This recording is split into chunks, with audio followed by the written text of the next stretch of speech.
Shemot chapter 1. These are the names of the sons of Israel who came into Egypt with Yaakov. Each man came with his household: Reuben, Shimon, Levi, Yehuda, Yissachar, Zebulun, Benjamin, Dan, Naphtali, Gad, and Asher. All told, there were 70 descendants of Yaakov. Joseph was already in Egypt.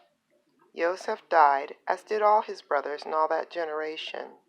The descendants of Israel were fruitful, increased abundantly, multiplied, and grew very powerful.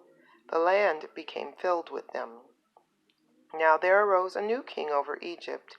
He knew nothing about Joseph, but said to his people, "Look, the descendants of Israel have become a people too numerous and powerful for us.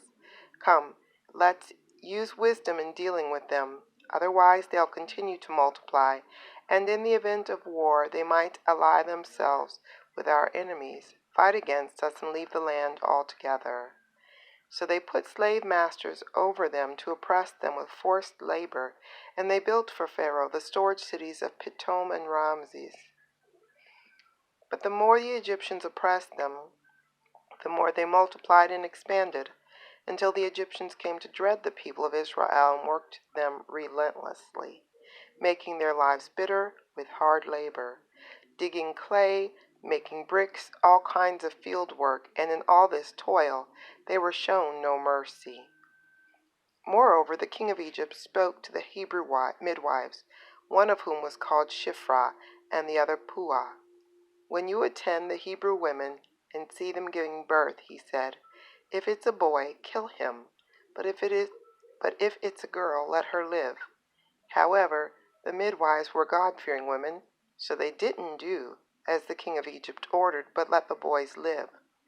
The king of Egypt summoned the midwives and demanded of them, "Why have you done this and let the boys live?" The midwives answered Pharaoh, "It's because the Hebrew women aren't like the Egyptian women. They go into labor and give birth before the midwife arrives."